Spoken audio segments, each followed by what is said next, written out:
الله ولي الذين آمنوا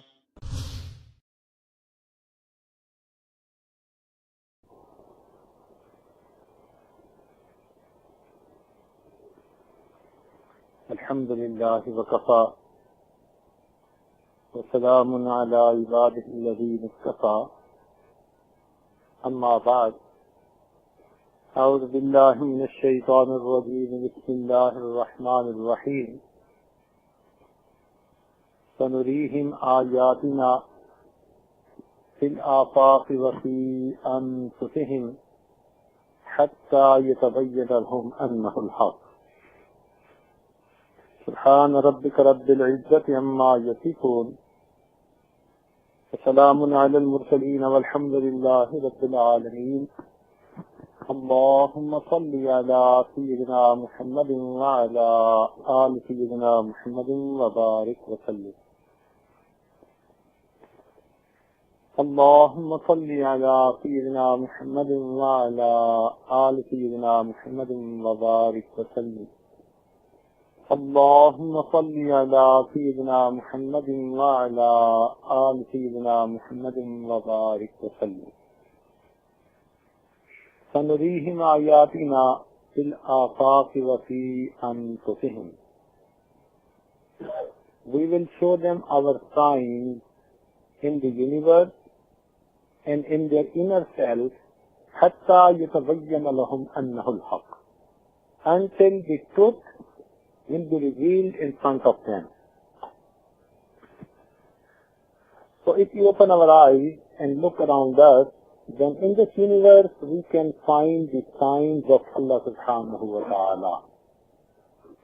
And if we close our eyes and put our glances inside ourselves, again we can see the signs of Allah subhanahu wa ta'ala.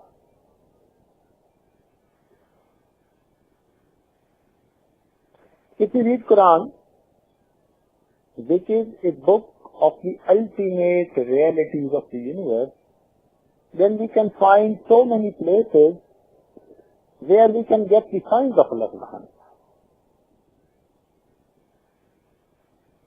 If we try to understand them, even in this modern scientific age, then we can get the proof.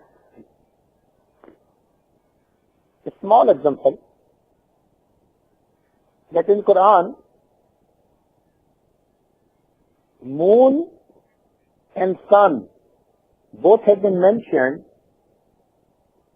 but the moon has been mentioned with the sigha of male and the sun has been mentioned with the sigha of female. Now apparently, if you think back 1,500 years ago, one can feel that the sun should be a male and the moon should be a female. That sounds very good. If you see the state of the mind of a person 1,400 years ago, whereas it is opposite in Quran.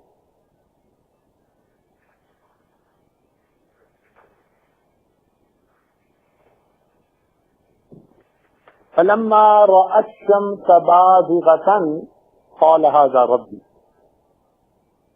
Now the word which has been used, it is used for female, whereas the word for the moon has been used فَلَمَّا أَفَلَ قَالَ لَا أُحِبُّ الْآفِلِينَ, for the male. Now, nowadays, it has been proved by the science that the example of the sun is like a mother and the moon is like a baby. A baby survives on the milk which he gets from the mother. Similarly, the moon has its light due to the sun. And when it cannot be exposed to the sun, it has no light. That's called new moon, black. But this has been mentioned 1,400 years ago, when there was no basics of science. Even the wheel nut was made. The dynamo nut was made. The paper was not manufactured. No one knew what is science. They could not think so high. But why in Quran the proper word has been used? Because the message was received from the creator of the earth, who knows what is the actual truth. That is why whatever has been mentioned in Quran is 100% true, even in modern science. The word for the ride. At that time, Sahaba used to ride on the camel, on the horse, on the donkey, and likeness animal. But the word has been used in Quran, وَيَخْلُقُ مَا لَا تَعْلَمُونَ. Now the yakhluqu is a word, in sense it means we are creating and we will go on creating the ride which you do not know. Now what the message is being given? At the time of Sahaba, no one could realize it. Because they knew that there are only 3-4 types of rides in animals. But the word has been used, وَيَخْلُقُ مَا لَا تَعْلَمُونَ وَالْخَيْلَ وَالْبِغَالِ. The rides which were used, initially they have been mentioned, described, and then it is described, وَيَخْلُقُ مَا لَا تَعْلَمُونَ. And we will go and we are creating and we will go on creating. It means in future, which you do not know. Now, in our time, we see that in our areas and countries, you will even hardly find someone riding the horse on the road. The rides of today are different.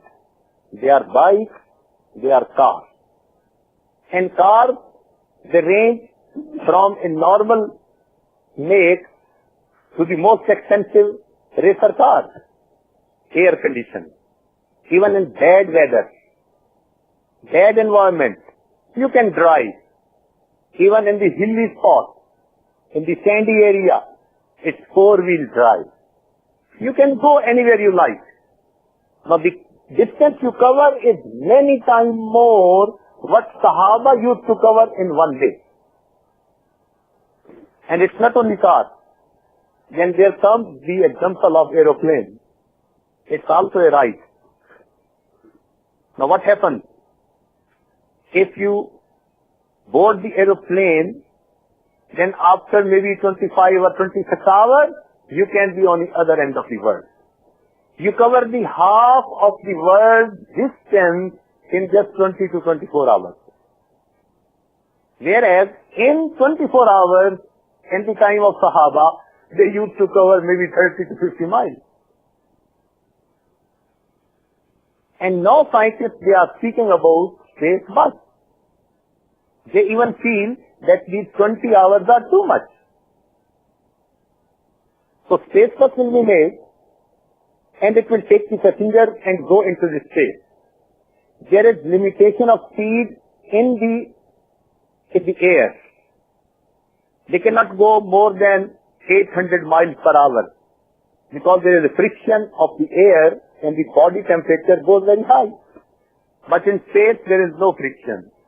So they can go up to maybe 17,000 miles per hour. And then they can land in 1 hour on the other end of the world.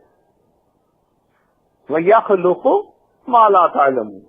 Even Allah subhanahu wa ta'ala will give the capability to the human being to make such rides which even we do not know at our time.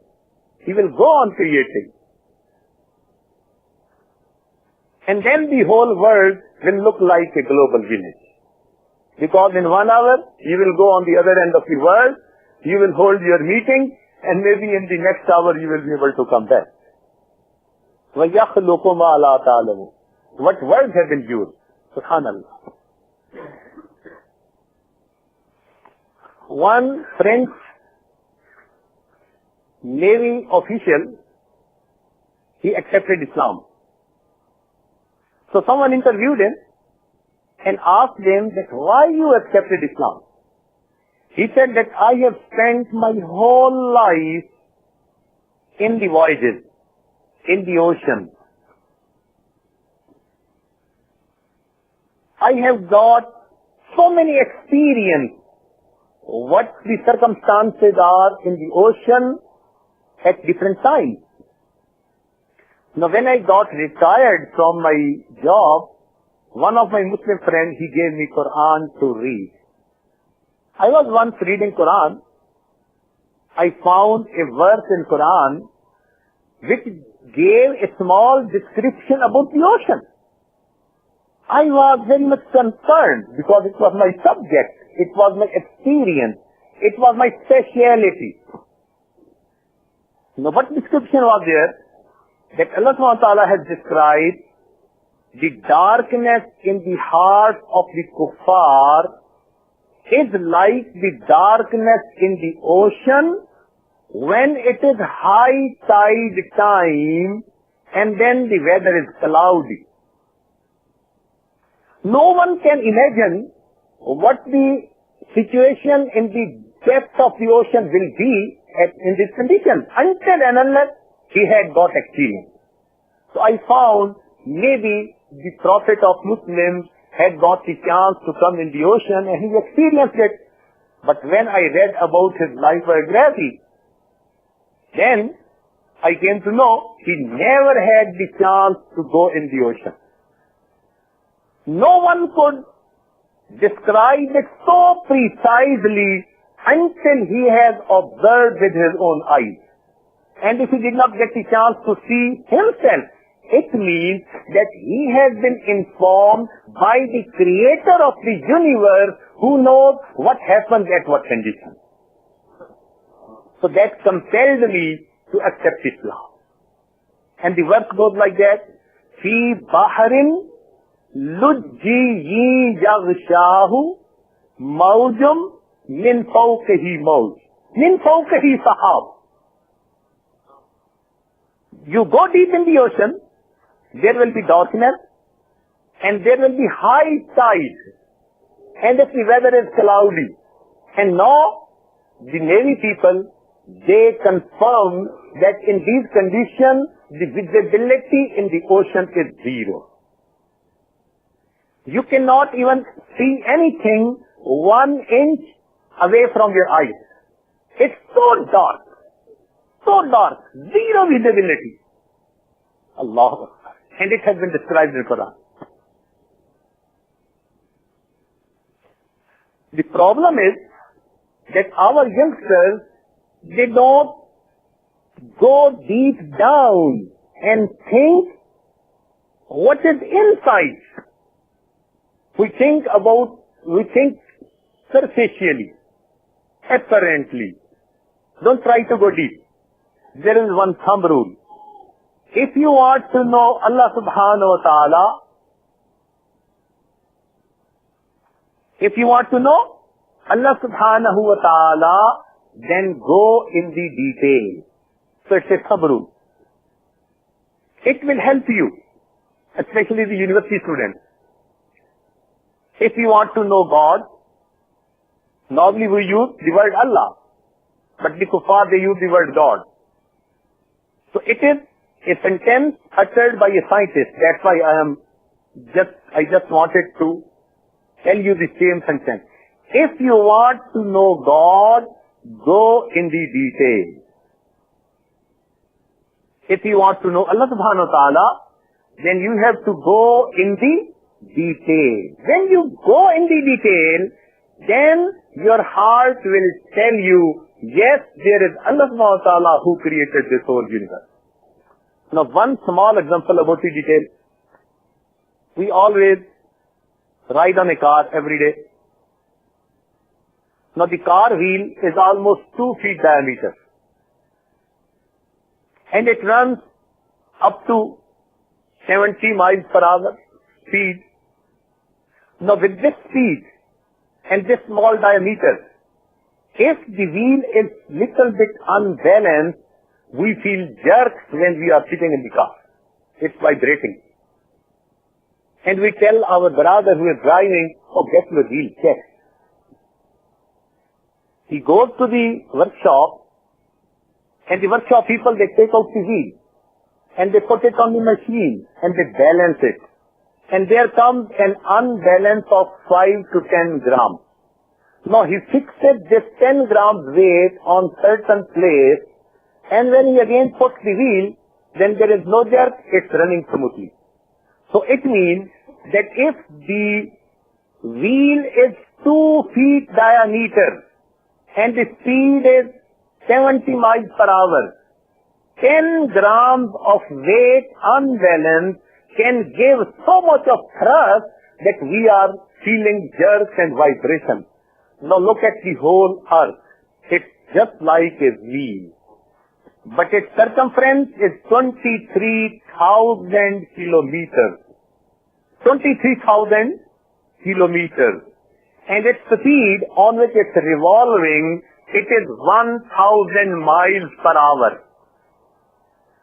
Now with this amount of speed, 1,000 miles per hour, and this big high diameter, 23,000 kilometers circumference,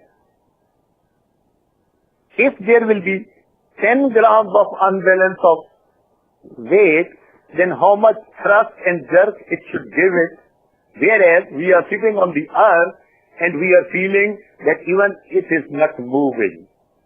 Tons and tons of load weight is being carried from one place to the other, and there is no effect on the balance. No, the Creator is so high, so great, that He balanced this earth wheel so perfectly that even tons of weight unbalanced does not make it unbalanced. So when we go in the details, then we realize that how perfectly it has been made for the human being. And Allah subhanahu wa ta'ala has given His statement, وَالْأَرْضَ فَرَشْنَاهَا. And we have made this earth as a first for you. So earth is a first for us, and we even sometimes don't realize until and unless there is some earthquake somewhere. Then we feel, oh, it's moving. Otherwise we don't feel it. So when we will try to go in the detail, then it will be easy for us to see the signs of Allah subhanahu wa ta'ala. Now the signs are two types. Around ourselves in the universe. In the inner self. Now if we see in the inner self, in the outer universe, then there are so many examples. Let me quote one example to you. If we go deep down, up till now, when we used to recite, Alhamdulillah Rabbil Alameen, all praises be to Allah, who is the Lord of the universes. Then people used to say, there is one universe. What do you mean by Alameen? But Quran is telling that it is not one alam, it is alameen. So many alam. But then they used to say, oh, its building block is atom, and with the help of atom, the whole universe is formed. But just 1 year back, one Japanese scientist was awarded Nobel Prize. He discovered a small particle, its name was neutrino. Its name was neutrino. We feel that in atom there are protons and neutrons, and neutron and protons are the smallest particles. No, he said no. There is smallest particle called neutrino. Now this neutrino comes with the sun rays. Like ultraviolet rays, they come with the sun. Similarly, this neutrino particle is emitted from the sun and it comes on the earth. It is so small that it goes through the earth. It penetrates the earth, but its speed is not at all reduced. It is so small. Like if there is a heap of cotton, and then someone, he fires a bullet. The bullet will go through the cotton, and it will not reduce the speed of the bullet, because bullet is so small and so speedy that it will go through, and the cotton has got a lot of space for this. It will go through, and its speed will not reduce. Similarly, neutrino is so fast and it's so small that it goes from one side of the earth to the other side, and its speed is not reduced. And now they say that it is opening of the door of a new universe made by neutrino. And Quran told us 1,400 years ago that there is not one universe, there are so many universes. Who is the creator of the all universes? Okay, if we go, look to the bigger side. This was the smaller side. Look to the bigger side.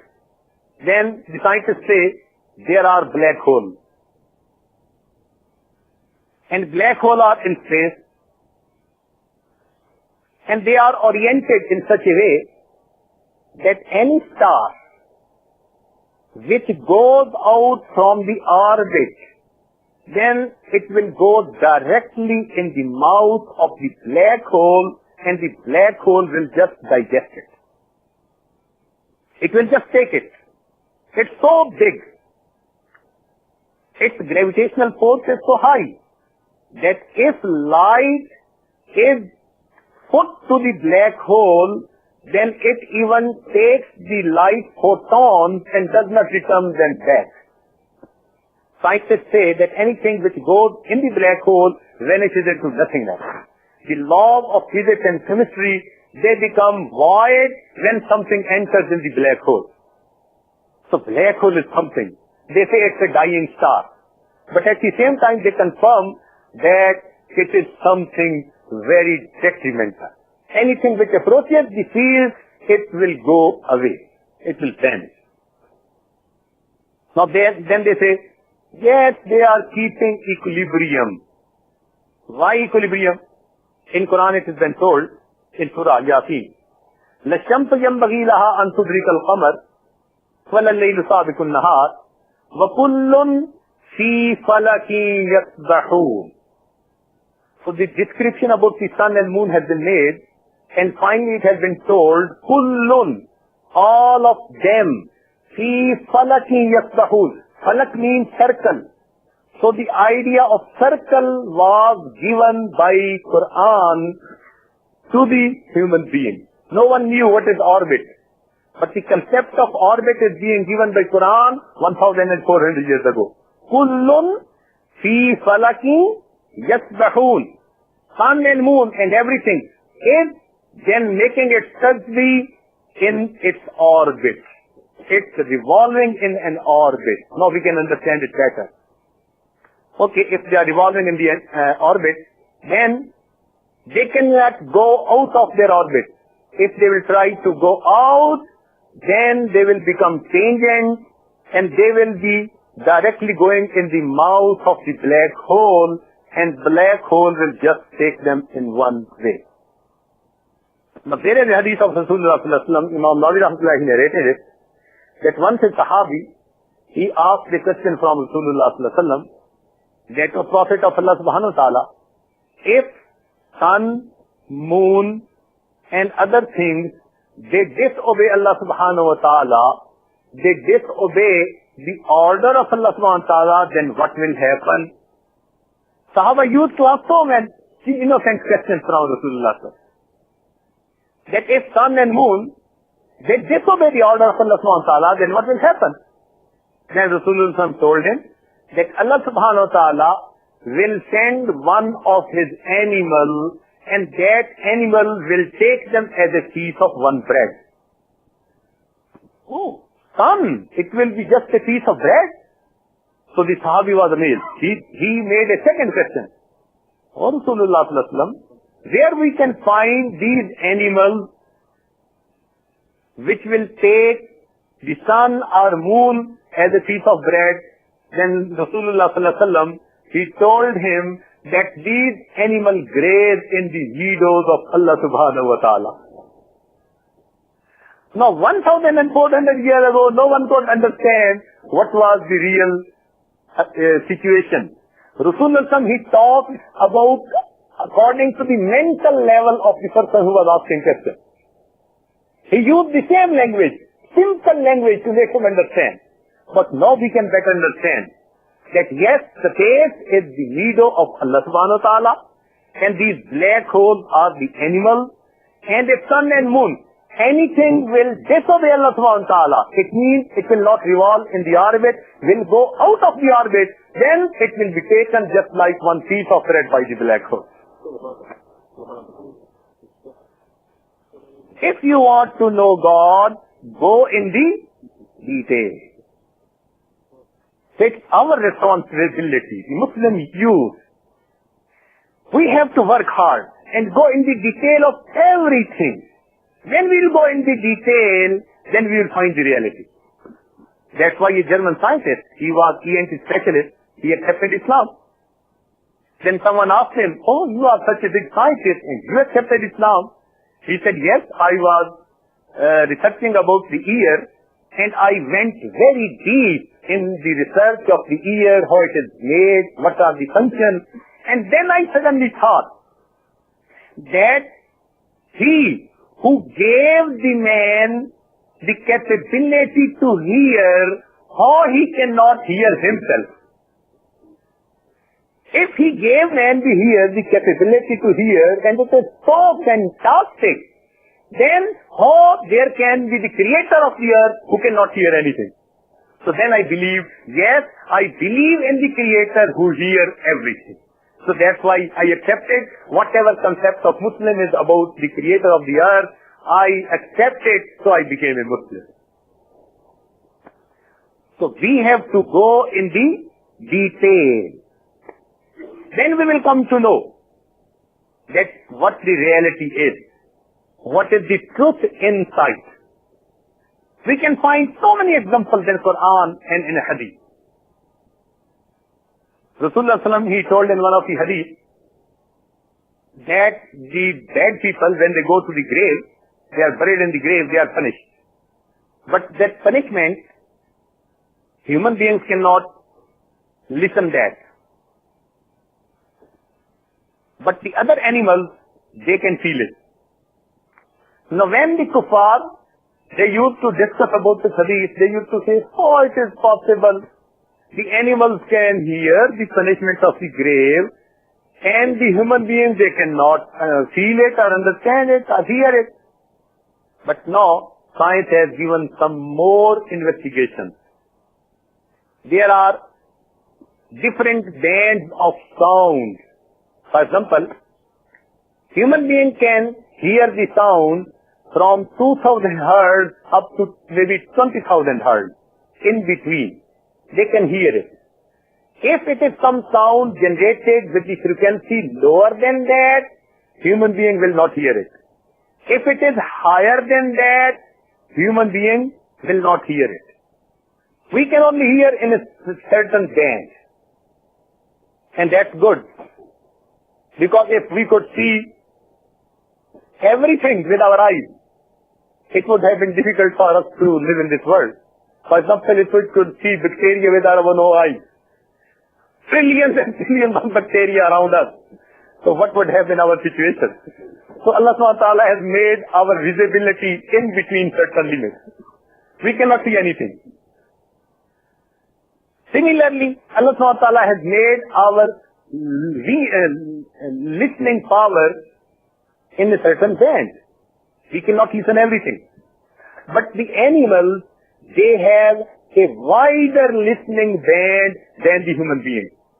For example, the cat, rat and the dog, they can hear even the sound of smaller frequency or maybe the higher frequency. Because their band is very high, very thick. That's why even nowadays in the research laboratories, they keep these type of tests in their laboratory. Why? They say whenever there is earthquake So before the earthquake, there is a fault in the earth that gives earthquake. So when that fault starts, some sound starts coming out, but it is in such a frequency which human beings cannot listen it, but the pests, these small animals, they can understand it. When they listen that voice, they start making certain motions and signs that something is going to happen, and the scientists come to know. In spite of all the seismic instruments, still the animals are kept to know whether the earthquake will come or not, because the listening band is very high. So they can listen something whichever we cannot listen. Even I was talking to some of my friends today morning maybe, and I gave one example. That in the big go down, for example, if you keep wheat or maize, then the rats, they do a big loss. They come there and they do a big loss. So then what the people who are there, previously they used to use some medicine. For example, some tablets they can put there so that with the smell of that, the rats should go away. But nowadays, the matter is different. A small electronic instrument has been manufactured. It is just like a small tape recorder. If you put it in the go down and switch it on, then it starts generating a sound which the human beings do not listen. You are keeping the instrument near your ear, even you cannot understand it. You cannot even listen it. But this sound is so powerful for the rat that they feel as if someone is beating drum in their ear. So because the sound is so clear, so when they switch on the instrument, so the rats, they fly away. And alhamdulillah, they cannot understand pop music. So that's why they don't know what is this. So they fly away from that. They run away from that place. So the name of the instrument is Bye-Bye Rat. QA Khuda Hafiz. Bye-Bye Rat. So when they put it on, the rats, they run away. So it's a proof that there can be a sound which the animals can listen and the human beings, they cannot listen. But 1,400 years ago, when no one knew these scientific facts, our Prophet ﷺ told us that sometime a criminal person, a sinner, is punished in the grave, and this punishment the animals can feel, whereas the human beings, they cannot feel. So if we want to know Allah subhanahu wa ta'ala, we have to go in the detail. We have to go in the detail. Now one example from the inner self. Fil afaq, in the universe, wa fi anfusihim, and in their inner self. So from our inner self, there is one example. How the creation of the human being took place. If you ask from science, then they will tell you theory of evolution, Darwin theory. And what is that? That is law of natural selection, survival of the fittest. And with these two laws, they say that the human beings were evolved in this universe. Initially there was this thing and this thing and this thing, and then there was chimpanzee, and then chimpanzee, it then took the shape of the human being, and human being is now present on the face of earth. They explain it like that. Now they are explaining due to their experiments, due to their scientific investigation. They say we have proof. What proof you have? They say that so many proteins of the chimpanzee, of the human being, they are very similar to each other. And that is a proof that there is a relationship in between the chimpanzee and the human being. Whereas if we ask from Quran, Quran tells us, yes, there is a relationship in between the chimpanzee and the human being. But it is a difference of direction. Science told us in the past that chimpanzee was evolved. The chimpanzee took the shape of the human being. Whereas Quran tells us that there were some nations, they were punished by Allah subhanahu wa ta'ala, and some of the human beings by punishment, they were lowered down to the status of the chimpanzee. So it means that Quran is also confirming that there is a relationship. Quran is not telling us that they were punished and they were made dogs. They were punished and they were made donkeys. No. Quran is telling us, قُلْنَا لَهُمْ كُونُوا كِرَدَةً خَاسِئِينَ.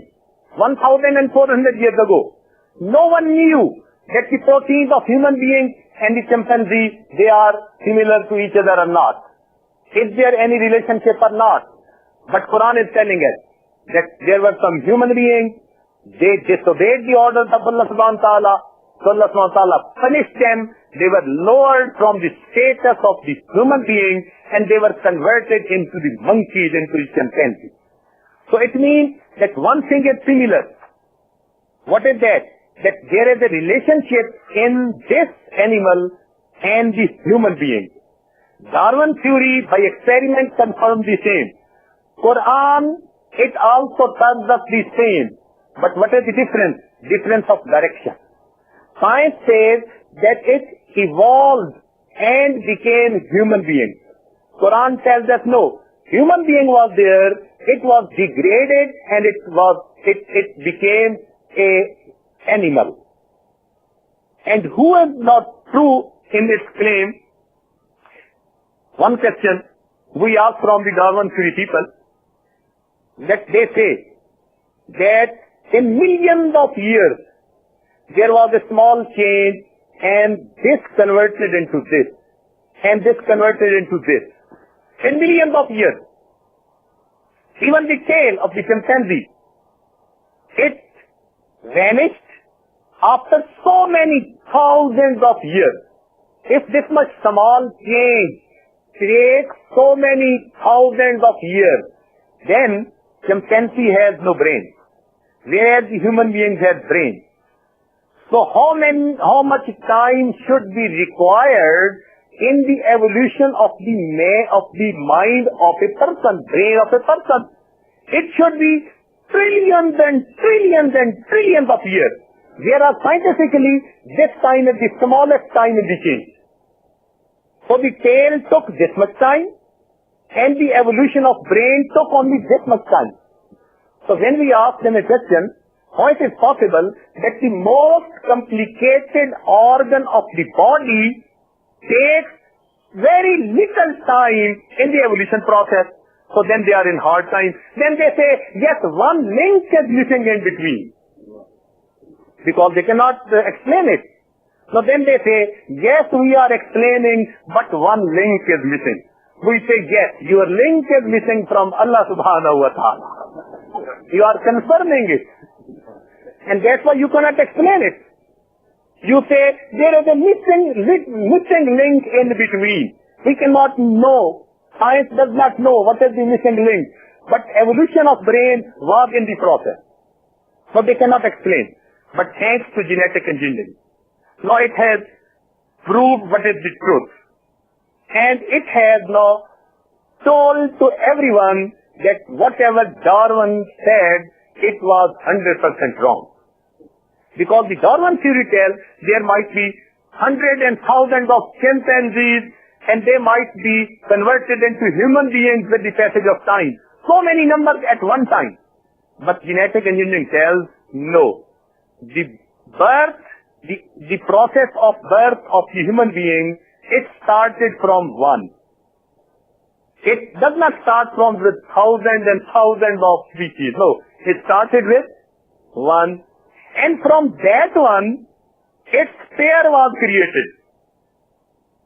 And from these two, then the growth process, then the birth process took place. Now come towards Quran and ask from Quran how the birth of these human beings took place. Now let me recite one verse of Quran. Please listen attentively. Subhanallah, Allah subhanahu wa ta'ala, He said, Ya ayyuhan nasu ttaqu rabbakum alladhi khalaqakum min nafsin wahida. For you who believe, you should be fearful of Allah subhanahu wa ta'ala.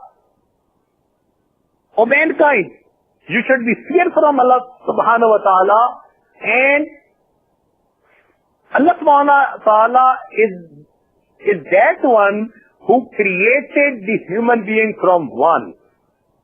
Min nafsin wahida. Wa khalaqa minha zawjaha. And He created his pair from himself. Wa batta minhuma rijalan kathiran wa nisaa. And from these two, He then created all the offspring of the Adam alayhi salatu. Now this is in Quran. Now medically speaking, genetically speaking, how the birth took place. There was the creation of a man in the beginning. If we think in our brain tells us there should be creation of the mother first. And from the mother, then the children should be created. But Quran tells us no. There was the creation of the male first. Then female was created. And it is confirmed by the genetics these days. How the creation of a baby takes place in the womb of the mother. There are chromosomes of the male and they are XY. There are chromosomes of the female and they are XX. Now they both come at one place and then they divide. X and Y, they divide from each other. X and X, they divide from each other. So instead of 2, they become 4. Now these 4 then attract 2 of them to each other. If the X of the woman attracts the X of the male, then it will be going to be a baby girl. And if the X of the woman attracts the Y part of the female of the male, it's going to be a baby boy. How the birth takes place. Now, Hazrat Adam alayhi salatu wasalam, he was a male. So it means he had the chromosome X, and it is possible that from the person having chromosome X and Y, someone is created having the chromosome X and X. And it is not possible if there was a female with XX and from XX, XY person is created. It is impossible. So other way it's impossible. It cannot be possible that there was a female first and then the male was created. No. Genetic engineering is telling us it is only possible that in the beginning there should be a male with the XY chromosome, and from XY a person should be created with the XX part. And then from both of them, then the babies, boys and girls, they should take birth. Now because science has opened the secret, now that's why it's the same what Quran has told us 1,400 years ago. No one knew the chromosome at that time. So how everything is true mentioned in Quran? Because it has been mentioned by the creator of the universe. It will always be true. It is our understanding that can be mistaken. When the science confronts with the teachings of Islam, it's clear that science is still in the passage, in the halfway. When it will reach its destination and it will find the physical law, then it will say the same thing whatever has been told in Quran. Because science is the book, Quran is the book of ultimate reality. So ultimately, science has the same destination. It will reach the same destination. Now one last example and then I will conclude. It might be hard and for you it may be difficult to sit so long. In Quran it has been mentioned that on the day of judgment, the amal of kuffar will be presented in front of Allah subhanahu wa ta'ala, but they will have no weight. فَلَا نُقِيمُ لَهُمْ يَوْمَ الْقِيَامَةِ وَزْنًا. The amal, good amal of the kuffar will be presented on the day of judgment in front of Allah subhanahu wa ta'ala, but they will have no weight at all. Now, the kuffar in the past used to make objections. They used to say, oh, your creator has got favoritism. That the amal of the mu'mineen, when they will be presented, they will have weight. And when the amal of the kuffar will be presented, they will have no weight. It's not justice, it's unjust. They used to say that a mu'min is doing something for the cause of humanity will get the reward. A kafir is doing the same thing for the service of humanity will get the reward only in this world, not in the hereafter. They say, why this is the difference? Kafir should also get reward in the hereafter. Whereas Islam tells us no. Whatever he has done, he will get the reward surely, but in this world. He will not get any reward on the day of judgment. On the day of judgment, only believers will get their reward. Their amal will have weight and the amal of the kuffar will have no weight. But it was difficult for them to understand. Now science has made it very easy for them to understand it. How? What is weight? Weight, W, is multiplication of mass and the gravitational force. M multiplied by G, then it becomes weight. When as a science student we know this, then we know that suppose a person, he is on the earth and he has weight of 100 kilo. Same person if he'll go on the moon, maybe he will have a weight of 40 kilo. Same person if he goes to the Mars, maybe he will have weight of 500 kilo. Person is the same. And if he goes in the space, same person will have zero weight.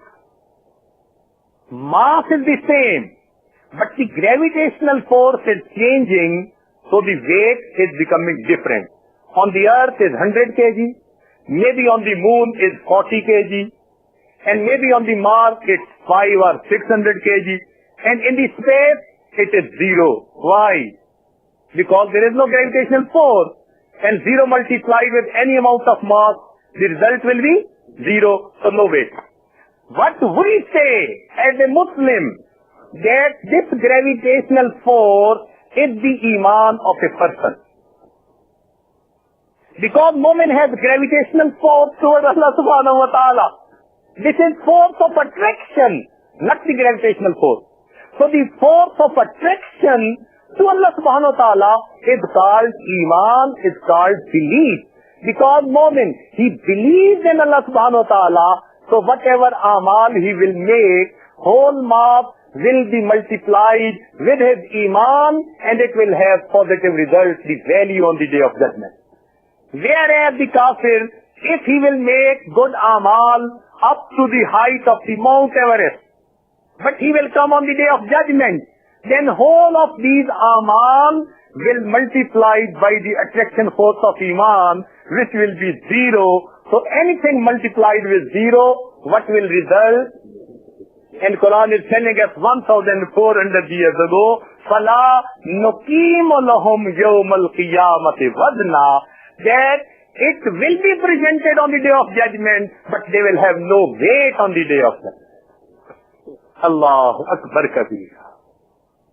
So the verse of Quran is, سَنُرِيهِمْ آيَاتِنَا فِي الْآفَاقِ وَفِي أَنفُسِهِمْ حَتَّى يَتَبَيَّنَ لَهُمْ أَنَّهُ الْحَقُّ. May Allah subhanahu wa ta'ala give us the tawfiq to study more and more Quran as well as what science is telling us and to go deep inside everything to find the signs of Allah subhanahu wa ta'ala. Wa akhiru da'wana and alhamdulillahi rabbil alamin.